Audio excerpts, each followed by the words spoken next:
Hi friends, தாய் மாமன் serial இனி வரப்போகிற எபிசோட்ஸ்க்கான ப்ரோமோ தான் அந்த வீடியோவில் பார்க்க போகிறோம். அடுத்தடுத்த சுவாரஸ்யங்களை தெரிஞ்சுக்க வீடியோவை ஸ்கிப் பண்ணாமல் கடைசி வரைக்கும் பாருங்கள். நம்ம பூங்கொடி தன்னோட அப்பா தான் உலகத்திலேயே ரொம்ப ரொம்ப நல்ல அப்பா அப்படின்னு நினச்சிட்டு இருந்தாங்க. அது மட்டும் இல்லை, அவங்களோட லைஃப்பில் அவங்க அப்பா தான் ஹீரோ அப்படிங்கிற அளவுக்கு அவங்க யோசிச்சிருந்தாங்க. பொதுவாகவே பெண் பிள்ளைகள் தன்னோட அப்பாவை அப்படி தான் யோசிப்பாங்க. பட் பூங்கொடி ரொம்ப ரொம்ப தப்பாக நினச்சிட்டு இருந்திருக்காங்க அவங்க அப்பாவை பற்றி. முக்கியமாக நம்ம மஞ்சமலையோட உண்மையான குணம் என்ன அப்படிங்கிறத நம்ம அழகர் நல்லா வெளிச்சம் போட்டு காட்டிட்டாரு அப்படின்னு தான் சொல்லணும். ஆக்சுவலாக இந்த வீட்டில் உன்னை வெளியே நிறுத்தினாங்கன்னு சொல்லி தர்ணா பண்ணி எங்கள் எல்லாரையும் அவமானப்படுத்தி உன்னை யார் வெளியே இருக்க வச்சாங்களோ அவங்களையே உள்ள வான்னு கூப்பிட வச்சல்ல, எங்க அப்பா உன்கிட்ட மன்னிப்பு கேட்டாரு. நீ சின்ன பொண்ணுன்னு கூட யோசிக்காம அத்தனை பேர் முன்னாடி எங்க அப்பா எவ்வளோ நல்லவருன்னு அதுல இருந்தே உனக்கு புரிஞ்சிருந்திருக்கணும். ஆனா உங்க வீட்டில் இந்த மாதிரி ஒரு விஷயம் நடந்துச்சு, இதுக்கு என்ன சொல்ல போற அப்படின்னு கேட்டாரு. ஆனா நம்ம பூங்கொடி முதல்ல எங்க வீட்டில் அப்படியெல்லாம் நடக்க வாய்ப்பு இல்லைங்கிற மாதிரி ஆர்கியூ பண்ணாங்க. ஆனால் நம்ம அழகர் ரொம்ப ஸ்ட்ராங்காக சொல்லிட்டாரு, உங்கள் அம்மாவை வீட்டை விட்டு வெளியே 3 மணி நேரம் நிற்க வச்சுருந்துருக்காங்க, இதுக்கெல்லாம் என்ன பதில் சொல்ல போகிற அப்படிங்கிற மாதிரி கேட்டுட்டு போயிட்டாரு. பூங்கொடிக்கு இதில் ஒரு சந்தேகம் இருந்துச்சு. அதனால நம்ம மஞ்சமலைக்கு கால் பண்ணி விஷயத்த கேட்குறாங்க. ஆனால் மஞ்சமலை கொஞ்சம் தடுமாறுறாரு. ஆக்சுவலாக அவரை பொறுத்த வரைக்கும் பூங்கொடி எல்லாத்துலேயுமே ரொம்ப கரெக்டாக இருப்பாங்க. இந்த மாதிரி மஞ்சமலை பண்ணியிருக்காரு அப்படிங்கிற விஷயம் அவங்களுக்கு ரொம்ப பெருமையாக இருக்குது அப்படிங்கிற மாதிரி பூங்கொடி கிட்ட சொல்லிட்டு இருந்தாங்க. அம்மாவை வீட்டை விட்டு வெளியே நிற்க வச்சுருந்துருக்கீங்க, என்ன இருந்தாலும் உங்கள் பொண்ணை வீட்டை விட்டு வெளியே நிற்க வச்சப்போ உங்களுக்கு எவ்வளோ கஷ்டமாக இருந்துச்சு. அந்த மாதிரி தானேப்பா ஒவ்வொரு பொண்ணை பெற்றவங்களுக்கும் இருக்கும். பொண்ணை வீட்டை விட்டு வெளியே போன்னு சொல்கிறதோ, இது உன்னோட வீடு இல்லை அப்படின்னு புகுந்த வீட்டில் இருக்கிறவங்க சொல்கிறதா இருக்கட்டும், எல்லாமே தப்பு தான். அது நம்ம வீட்டில் நடந்தாலும் சரி, இந்த வீட்டில் நடந்தாலும் சரி அப்படின்றாங்க. நீ என்னத்தான் சொல்ல வர அப்படின்னு கேட்குறாரு. பின்ன என்னப்பா அம்மாவை 3 மணி நேரம் வெளியே நிற்க வச்சிருக்கிறீங்க அப்படின்னு கேட்குறாங்க. மஞ்சமலை கடுப்பாகிறாரு. உனக்கு தெரியாது அவள் எப்படிப்பட்டவன்னு அப்படின்னு கேட்குறாங்க. அப்பா அவள் எப்படிப்பட்டவளா வேணா இருந்துட்டு போறா, எந்த பொண்ணா வேணா இருக்கட்டும், ஆனால் அந்த வீட்டில் இருக்கிறவங்க நீ வெளியே தான் இருக்கணும், வீட்டுக்குள்ளே வரக்கூடாதுன்னு சொல்கிறதெல்லாம் எந்த விதத்தில் நியாயம்? அவங்க எதுவும் திருப்பி பேச மாட்டாங்க, பண்ண மாட்டாங்கங்கிற தைரியம் தானே அப்படின்னு உங்கள் அம்மாவை நான் வெளியே நிற்க வச்சு அது போட்டோ எடுத்து அந்த மாயாண்டிக்கு அனுப்பி வைக்க சொன்னேன். அதை பார்த்துட்டு கொந்தளிச்சு தன்னோட தங்கச்சியோட நிலைமையை அவரால் தாங்கிக்க முடியாம தான் உன்னை வீட்டுக்குள்ளே கூப்பிட்டுருக்காங்க அப்படிங்கிற மாதிரி சொல்கிறாங்க. என்ன வேணா இருக்கட்டும்ப்பா, ஆனால் உங்களுக்கு எப்படி என்ன வெளியே நிற்க வச்சப்போ மனசு வலிச்சதோ அதே போல தானே அவங்க வீட்டு பொண்ணை வெளியே நிற்க வச்சப்ப அவங்களுக்கும் வலிச்சிருக்கும். உங்கள் மச்சா மாயாண்டி இருக்கார்ல, அவர் என்கிட்ட மன்னிப்பு கேட்டாருப்பா. தனியாக ரூம்குள்ளே கூட்டிகிட்டு போய் மன்னிப்பு கேட்கல. அந்த நான் தர்ணா பண்ணையில் பார்த்தீங்களா, அந்த இடத்துல ஊர் ஜனங்க எல்லாரும் கூடி இருந்தாங்க. அவங்க முன்னாடியே அத்தா பூங்கொடி மன்னிச்சிடு, இனிமே இந்த வீட்டில் இந்த மாதிரி நடக்காதுன்னு ஊர் ஜனங்க கிட்டேயும் மன்னிப்பு கேட்டாரு. அந்த மாதிரி அவர் எல்லார்கிட்டையும் மன்னிப்பு கேட்டுட்டும் நான் உள்ள வரமாட்டேன், என்னை யார் வெளியே போன்னு சொன்னாங்களோ அவங்க சொன்னாதான் வருவேன்னு சொன்னேன். அவங்களையும் சொல்ல வச்சாங்க. என்னை வீட்டுக்கு கூட்டிட்டு வந்ததுக்கு அப்புறம் என்னை யார் வெளியே நிற்க வச்சாங்களோ அவங்கள சர்ற மாதிரியா கேள்வி கேட்டாரு. இனிமே இந்த வீட்டில் இந்த மாதிரி ஒரு விஷயம் நடக்கவே கூடாது, பூங்கொடி இந்த வீட்டு மருமக அப்படின்னு உறக்க சொன்னாரு. நல்லா யோசிச்சு பாருங்கப்பா, இந்த வீட்டில் என்ன வெளியே நிற்க வச்சதுக்கான தண்டனையையும் அவங்க அனுபவிச்சுட்டாங்க. அதே மாதிரி உங்கள் மச்சா மாயாண்டி என்கிட்ட மன்னிப்பும் கேட்டார். நீங்களும் அம்மாவை வெளியே நிற்க வச்சுருக்கீங்க. நீங்கள் எனக்காகவும் என்னை இந்த வீட்டுக்குள்ளே அனுப்பணும் அப்படிங்கிறதுக்காகவும் பண்ணதாவே கூட இருக்கட்டும். ஆனால் அம்மா என்ன தப்புப்பா பண்ணாங்க? சரி, அம்மா தப்பு பண்ணாங்க, அதுக்கு எல்லாத்துக்கும் தாண்டி என்கிட்ட இங்கே மன்னிப்பு கேட்டாங்கல்ல, அவங்க பண்ணுறதையே நீங்கள் பண்ணுறது நியாயம் அப்படின்னா அப்போ அவங்க பண்ணின அந்த மன்னிப்பு கேட்குற விஷயத்தையும் நீங்கள் பண்ணணும்ல. அம்மா கிட்ட மன்னிப்பு கேளுங்கப்பா அப்படின்றாங்க. இது மஞ்சமலை கொஞ்சம் கூட எதிர்பார்க்காத விஷயம். என்னத்தான் சொல்ற அப்படின்னு கேட்குறாங்க. ஏன்பா ஆணாதிக்கம்ல, என்ன இருந்தாலும் நீங்க ஒரு ஆம்பளை, ஒரு பொம்பளை கிட்ட எப்படி மன்னிப்பு கேட்கறதுன்னு நினைக்கிறீங்க? இங்க பாருங்கப்பா, நீங்க சொல்ற அந்த விஷயம், அதாவது ஒரு பொண்ணை வீட்டை விட்டு வெளியே போன்னு அந்த வீட்டில் இருக்கிறவங்க சொல்றாங்கன்னா அந்த இடத்துல உங்க பொண்ணா இருந்தாலும் சரி, உங்க தங்கச்சியா இருந்தாலும் சரி, நீங்க கட்டிக்கிட்ட பொண்டாட்டியா இருந்தாலும் சரி, தப்பு தான்ப்பா. நீங்க அம்மா கிட்ட மன்னிப்பு கேட்கணும். அது வரைக்கும் நான் உங்க கூட பேச போறதில்ல அப்படின்னு கோச்சுக்கிறாங்க. நீ பேசலன்னா எப்படிடா அப்படின்றாங்க. ஏன்பா உங்க பொண்ணு கஷ்டப்பட்டாலோ அசிங்கப்பட்டாலோ உங்களுக்கு வலிக்குது, அடுத்த வீட்டு பொண்ணுன்னா உங்களுக்கு அந்த வலியே தெரியாதுல்ல, நீங்க ரொம்ப ஈஸியா திட்டிட்டு போயிட்டே இருப்பீங்கல்ல. இந்த வீட்டில் ஒரு விஷயம் நடந்துச்சுப்பா, என்ன எல்லாருமே அவமானப்படுத்துறாங்க, என்ன இந்த வீட்டு மருமகளை யாரும் ஏத்துக்கல, அதே நேரம் இந்த வீட்டை விட்டு வெளியே போன சொல்லியிருக்கிறாங்க அப்படின்னு தெரிஞ்சதுமே இந்த வீட்லயும் 1க்கு 2 பொம்பளை பிள்ளைங்க இருக்காங்க. அது எப்படி நம்ம வீட்டு பிள்ளைங்க ஏதாவது ஒரு தப்பு பண்ணா வெளியே போய் நில்லுன்னு சொல்லிடுவோமா?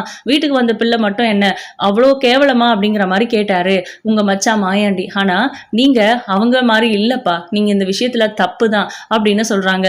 இதை கேட்கும்போது அவருக்கு ஒரு மாதிரி ஆயிடுது. இப்போ என்ன, உன் அம்மா கிட்ட மன்னிப்பு கேட்கணும்னா அவ்வளவு தானே அப்படின்னு சொல்லிட்டு, சரி நான் கேட்டுடுறேன் அப்படின்றாரு. இல்லைப்பா நான் லைன்லேயே இருக்கேன், நீங்கள் அம்மா கிட்ட இப்போவே மன்னிப்பு கேட்கணும் அப்படின்றாங்க. அவ்வளவு தானே அப்படின்னு யோசிச்சுட்டு கூட கொஞ்ச நேரம் தயங்குறாரு, தடுமாறுறாரு. அதுக்கப்புறம் பேச்சு மன்னிச்சிரு, நான் இனிமேல் அந்த மாதிரி உன்னை வெளியே நிற்க வைக்க மாட்டேன் அப்படின்னு சொல்கிறாரு. தேங்க்ஸ்ப்பா, நான் நாளைக்கு பேசுகிறேன் அப்படின்னு ஃபோனை வச்சிடுறாங்க. பூங்கொடி பூங்கொடின்னு கூப்பிடுறாரு. அதுக்குள்ளே ஃபோன் கட் ஆகிடுது. நம்ம பூங்கொடி ஒரு மாதிரி சோகமாக உட்காந்துட்டு இருக்காங்க. இப்போ அழகர் வராரு. என்ன உன் வீட்டுக்கு ஃபோன் பண்ணி பேசிட்ட போல இருக்கு, என்ன உங்கள் அப்பா உங்கள் அம்மா கிட்ட மன்னிப்பு கேட்டுட்டாரா அப்படின்னு கேட்குறாங்க. அதெல்லாம் கேட்டுட்டாரு. ஆனால் உங்கள் அப்பா என்கிட்ட மன்னிப்பு கேட்ட மாதிரி அந்த அளவுக்கு நல்ல எண்ணத்தோடலாம் கேட்கல. அவருக்கு மன்னிப்பு கேட்குறதுல பிடிக்கல, அவர் அதில் கோவமாக தான் இருக்காரு அப்படின்னு சொல்கிறாங்க. ஆனால் நீங்கள் ஊர் ஜனங்க முன்னாடி பொது மன்னிப்பு கேட்கணும்னு சொல்லவும் வேறு வழியே இல்லாமல் மன்னிப்பு கேட்டீங்க. ஊர் ஜனங்க சொல்கிறாங்க, முக்கியமாக பஞ்சாயத்துக்காரங்க சொல்கிறத நம்ம மறுக்க முடியாதுங்கிறதுக்காக மன்னிப்பு கேட்குறீங்கன்னு நினச்சேன். ஆனால் உங்கள் அப்பா இந்த ஊர் முன்னாடி என்கிட்ட மன்னிப்பு கேட்டது, என்னை வெளியே நிற்க வச்சதுக்காக எல்லாருக்கிட்டையும் சத்தம் போட்டதெல்லாம் என்னால் நம்பவே முடியல. நான் நிஜமாவே உங்கள் வீட்டில் தான் இருக்கேனான்னு எனக்கு ஆச்சரியமாக இருக்குன்னு. ஏப்ல இதுக்கு முன்னாடி நீ எங்கள் அப்பாவை பார்த்ததே இல்லையா? சின்ன வயசில் நம்ம 2 பேரும் ஒன்றா தானே வளர்ந்தோம், எங்கள் அப்பா எப்படிப்பட்டவர்னு உனக்கு தெரியாதா அப்படின்னு. உடனே இந்த குடும்பத்தில் இருக்கிறவங்களாம் நல்லவங்க தான் அப்படின்னு எனக்கு புரிய வைக்கணும்னு முயற்சி பண்ணாதீங்க. எனக்கு நல்லாவே தெரியும் உங்கள் அப்பா எவ்வளோ மோசமானவராக இருந்திருந்தா என்னதான் கோவம் இருந்தாலும் தங்கச்சி புருஷனோட கையை வெட்ட முடியும் அவரால்.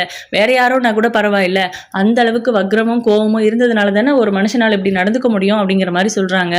அன்னைக்கு என்ன நடந்துச்சுன்னு உனக்கும் முழுசாக தெரியாது, எனக்கும் முழுசாக தெரியாது.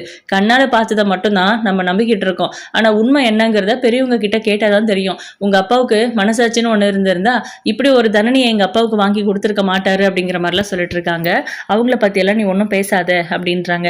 சரி உங்களுக்கு எப்படி தெரியும் எங்கள் வீட்டில் நடக்கிற விஷயம் எல்லாம் அப்படின்னு கேட்குறாங்க.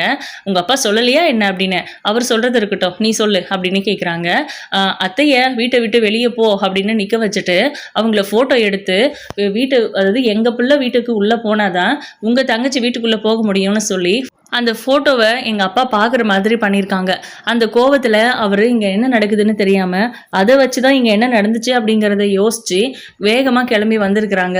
வந்ததுக்கப்புறம் இங்கே நீ தர்ணா பண்ணிட்டு இருந்த, அது அவருக்கு ஒன்றுமே புரியலை. எங்கள் அம்மா உடம்பு முடியலன்னு தூங்கிட்டு இருந்திருக்காங்க, அவங்களுக்கும் தெரியல. எங்கள் அத்தை பண்ண ஒரே ஒரு காரியத்துக்காக இங்கே எவ்வளோ விஷயம் நடந்துருச்சுல்ல அப்படிங்கிற மாதிரி நம்ம அழகர் கேட்குறாரு. இவ்வளோ பண்ணாங்களா, ஃபோட்டோ எடுத்து அனுப்பாங்களா அப்படின்னு கேட்குறாங்க. ஆமாம், அப்புறம் எப்படி எங்களுக்கு தெரியும், நாங்கள் என்ன அங்கே போய் பார்த்துட்டு வந்தோம், இல்லை எங்கள் அத்தை தான் எங்கள் கூட ஃபோன் பண்ணி பேசுகிறாங்களா அப்படிங்கிற மாதிரி கேட்டுட்டு நம்ம அழகர் அமைதியாக படுத்துடுறாரு. ஊருக்கெல்லாம் உபதேசம் பண்ணுவாங்களாம், ஆனால் இவங்க வீட்டில் என்ன நடக்குதுன்னு இவங்க கண்டுக்க மாட்டாங்களாம் அப்படிங்கிற மாதிரி. அடுத்த நாள் காலையில் காலேஜ் போகிறதுக்காக தான் நம்ம பூங்கொடி ரெடி ஆகிட்டு இருக்காங்க அப்படின்னு எல்லாரும் நினச்சிக்கிறாங்க. அப்போது மாயாண்டி எதர்ச்சியாக இங்கேயோ போயிட்டு உள்ளே வரும்போது, அடடே கோலம் ரொம்ப அழகாக இருக்குது, யார் போட்டது அப்படின்னு கேட்குறாங்க. அப்போ நம்ம தேன் இருந்துட்டு அண்ணி தான் போட்டாங்கப்பா அப்படின்னு சொல்கிறாங்க. ரொம்ப லட்சணமாக இருக்குது அப்படின்னு சொல்லிட்டு உள்ளே போகிறாரு.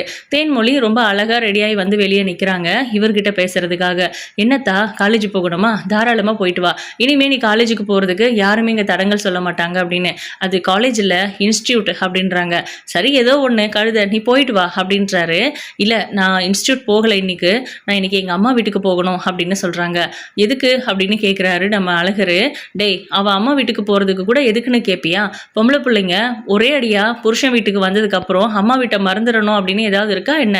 2 நாள் ஆச்சு, அவங்க அம்மாவையும் அப்பாவையும் பார்க்கணுன்னு அவளுக்கு ஆசை இருக்காதா? போயிட்டு வரட்டுமே அப்படின்றாங்க. அதுக்கப்புறம் தனியாக எப்படி அனுப்புறது, 2 பேரையும் ஒன்றா இல்லை அனுப்பணும் அப்படின்னு பென்னி சொல்கிறாரு. அதெல்லாம் என்னால் போக முடியாது அப்படின்றாங்க. நம்ம பூங்கொடியுமே நானே போயிட்டு வந்துடுறேன் அப்படின்னு சொல்கிறாங்க. அட கல்யாணமாகி தடவை அங்கே போகிற, ஊருக்குள்ளே பார்த்தாங்கன்னா என்ன சொல்லுவாங்க, அப்படியெல்லாம் தனியாக அனுப்ப முடியாது. அழகரு பூங்கொடி கூட போயிட்டு வா, ஒருவேளை பூங்கொடி அங்கேயே இருக்கணும்னு சொல்லிச்சுன்னா நீயும் அங்கேயே தங்கி இருந்துட்டு அதுக்கப்புறம் வா, அங்கே என்ன அவமானம் வேணால் உனக்கு ஏற்படலாம், அது எல்லாத்தையும் நீ பொறுத்துக்க தான் செய்யணும்னு. நான் ஏன்ப்பா பொறுத்துக்கணும் அப்படின்னு கோவமாக கேட்குறாங்க. நேற்று பூங்கொடி இந்த வீட்டுக்குள்ளே வரக்கூடாதுன்னு சொல்லி எல்லாரும் அவமானப்படுத்தும் போது தர்ணா பண்ணி இந்த வீட்டுக்குள்ளே வரணும்னு சொல்லிச்சு. அப்போ கூட இந்த வீட்டை விட்டு போவேன்னு சொல்லலைல்ல, உள்ளே வரணும்னு தானே பேசிச்சு. அது போல தான் நீ அந்த வீட்டில் நடக்கிற அவமானங்கள் எல்லாத்தையும் பார்த்துட்டு வந்தாதான் நம்ம வீட்டில் இருக்கிற பிள்ளைக்கும் அப்படி தானே இருக்கும்னு உன்னால் புரிஞ்சுக்க முடியும் முடியும். என்ன நடந்தாலும் சரி, உனக்கு ஒரு அவமானம் வர்றதுக்கு பூங்கொடி விட மாட்டான்னு நான் நம்புறேன் அப்படிங்கிற மாதிரி சொல்லி நம்ம அழகரையும் கூட போக சொல்றாங்க. இப்போ பூங்கொடி, அழகர் 2 பேருமே கிளம்பி போறாங்க வண்டியில. வண்டியில பிடிக்கிறதுக்கு எதுவுமே இல்லைங்கிறதுனால ஒரு ஸ்பீட் பிரேக்கர்ல டக்குன்னு அழகர் தோள் மேல கை வச்சிடுறாங்க. சின்ன வயசுல இவங்க 2 பேரும் சைக்கிள்ல போகும்போது, சைக்கிள்ல பிடிக்கிறதுக்கு ஒண்ணுமே இல்ல மாமா அப்படின்னு நம்ம பூங்கொடி கேட்கும்போது, மாமனை இறுக்கமா பிடிச்சுக்க அப்படின்னு அழகர் சொன்னது அவங்களுக்கு ஞாபகம் வந்து உள்ளுக்குள்ள 2 பேருக்குமே அந்த விஷயம் தோணுது. பர்டிகுலரா அவங்க 2 பேருமே அதை யோசிச்சுட்டு அப்படியே சைக்கிளை வண்டியையும் நிறுத்திடுறாரு நம்ம அழகர். அதுக்கப்புறம் ஏன் வண்டியை நிறுத்திட்டீங்க அப்படின்னு கேட்குறாங்க. நீ என்ன யோசிச்சியோ அதே தான் நானும் யோசிச்சேன் அப்படின்னு சொல்லிட்டு அதுக்கப்புறம் வண்டியை ஸ்டார்ட் பண்ணி அங்கே போகிறாங்க. இவங்க உள்ளே அதாவது வீட்டுக்கு போகும்போது பேச்சு அவ்வளோ சந்தோஷப்படுறாங்க. வாங்க வாங்க உள்ளே வாங்க அப்படின்னு. ஆனால் நம்ம அழகருக்கு ஒரு மாதிரி குற்ற உணர்ச்சியாக இருக்குது. உங்கள் பிள்ளைய எப்படி கூட்டிகிட்டு போனனோ அப்படியே கூட்டிகிட்டு வந்து விட்டுட்டேன், நான் வந்து இதுக்காக தான் கூட்டிகிட்டு போனேன்னு சொல்லி அவங்க பேசினதுனால நம்ம பேச்சு வந்து அருவாமனை எடுத்து கழுத்தில் வச்சுட்டாங்க. அந்த விஷயம் ஞாபகம் வந்ததும் அழகர் ஒரு மாதிரி முழிச்சிட்டு நிற்கிறாரு. ஏதோ தெரியாமல் பண்ணிட்டேன், உள்ளே வாங்க அப்படின்னு உள்ளே கூட்டிகிட்டு வராங்க. இவங்க 2 பேரும் உள்ளே வரும்போது அங்கே யாருமே வந்து இவங்க 2 பேருக்கும் மதிப்போ மரியாதையோ கொடுக்கறதே இல்லை. நான் உன்னதாம்மா பார்க்க வந்தேன் அப்படின்றாங்க. மஞ்சமலை வந்து வீட்டில் இல்லை. ஆக்சுவலாக மஞ்சமலையும் சுடலையும் மற்றவங்க எல்லாரும் இருக்காங்க. இப்போ எதுக்கு இவங்க இங்கே 2 பேரும் வந்திருக்காங்க அப்படின்னு ராசாத்தி கேட்கும்போது, ஏன் நம்ம வீட்டுக்கு நம்ம பிள்ளை வரக்கூடாதா அப்படின்னு கேட்குறாங்க. நம்ம பிள்ளை வரட்டும், இந்த ஆள் எதுக்கு வரணும் அப்படிங்கிற மாதிரி கேட்கும்போது, எங்கள் அப்பா தான் கூட்டிகிட்டு வர சொன்னார் அப்படிங்கிற மாதிரி அழகர் சொல்கிறாரு. அதுக்கப்புறம் உள்ளே கூட்டிகிட்டு போய் ஒரு சேரில் உட்கார வைக்கிறாங்க. நம்ம பேச்சு அழகரும் ஒரு மாதிரி கம்ஃபர்டபுளாக உட்கார்றாரு. பட் அவருக்கு கம்ஃபர்டபுளாக இல்லவே இல்லை. அதே நேரத்தில் நம்ம பூங்கொடி பேச்சுக்கிட்ட பேசுகிறதுக்காக கிச்சனுக்கு போகிறாங்க. என்னம்மா பண்ணுற அப்படின்னு கேட்குறாங்க. உனக்கும் மாப்பிள்ளைக்கும் தான் காஃபி போட்டுட்ருக்கேன் அப்படின்றாங்க. அதெல்லாம் ஒன்றும் வேண்டாமா, நான் இங்கே வந்ததுக்கான காரணமே உன்கிட்ட மன்னிப்பு கேட்கறதுக்கு தான் அப்படின்னு சொல்கிறாங்க. அழகர் எதார்ச்சியாக தண்ணி வேணுங்கிறதுக்காக கிச்சன் சைடு வந்தால் அவங்க 2 பேரும் பேசிகிட்டு இருக்கிறத பார்த்துட்ருக்காங்க. இத்தனை வருஷத்தில் அப்பா ஏன் உங்ககிட்ட அப்படி நடந்துக்கிறாரு அப்படின்னு நான் யோசிச்சு பார்த்தா, கண்டிப்பாக அந்த குடும்பத்து மேலே இருக்கிற கோவத்தில் உங்கள் மேலே கோவத்தை காமிக்கிறாங்க அப்படின்னு தான் நான் நினச்சிட்டு இருந்தேன். ஆனால் நீ எந்த தப்புமே பண்ணாமல் இத்தனை நாளாக தண்டனை அனுபவிச்சுட்டு இருந்திருக்கேன் அப்படிங்கிறது நான் அந்த வீட்டுக்கு போன ஒரே நாளாக நான் புரிஞ்சுக்கிட்டேன்னு. எப்படி புரிஞ்சுது அப்படின்னு பேச்சு கேட்குறாங்க. ஆமாம்மா, ஒரே ஒரு நாள் 2 மணி நேரம் என்னை வெளியே நிற்க சொன்னாங்க. அது எனக்கு ரொம்ப ரொம்ப அவமானமாக இருந்துச்சு. அப்போவே நான் தர்ணா பண்ணி அது இதுன்னு அந்த வீட்டுக்குள்ளே போகிறதுக்கு நினச்சேன். அந்த வீட்டில் என்னை எல்லாரும் மதிப்போ மரியாதையோடு நடத்தணும்னு நினச்சிக்கிட்டு இருக்கேன். என்ன இருந்தாலும் உங்கள் வீட்டில் இருக்கிறவங்க வீட்டு மருமகளை எப்படி நடத்தணுங்கிறதுல தெளிவாக இருக்காங்க. ஒருவேளை நான் பிரச்சனை பண்ணிடுவேன்னு பயப்படுறாங்களா என்னன்னு தெரியல. போக போகதான் நான் யாருங்கிறதே அவங்களுக்கு புரியும் அப்படிங்கிற மாதிரி சொல்கிறாங்க. இதை சொல்லதான் வந்தியா அப்படின்னு கேட்குறாங்க. சேச்சே இல்லைம்மா, இதெல்லாம் வந்து நான் அப்பா கிட்ட பேச வேண்டிய விஷயம். நான் உங்ககிட்ட பேச வேண்டிய விஷயம் என்னன்னா, என்னை மன்னிச்சிடுமா அப்படின்னு கண் கலங்குறாங்க. எப்பல எதுக்கு மன்னிப்பெல்லாம் கேட்டுக்கிட்டு அப்படின்னு கேட்குறாங்க. ஆமாம்மா, அப்பா தான் எல்லாமே கரெக்டுன்னு நான் நினச்சிட்டு இருந்தேன். அப்பாவுக்கிட்டையுமே நிறைய தப்பு இருக்குது. அவர் உன்னை நடத்துகிற விஷயத்தில் எனக்கு உண்மை என்னங்கிறது எனக்கு இப்போ தான் புரியுது அப்படின்றாங்க. அது எப்படி திடீர்னு ஞான உதயம் அப்படின்னு கேட்குறாங்க. அவங்கன்னா உன் புருஷனா அப்படின்னு கேட்குறாங்க. ஆமாம் அப்படின்னு தலையாடுறாங்க. அழகருக்கு ஒரு மாதிரி சிலிர்த்துறது.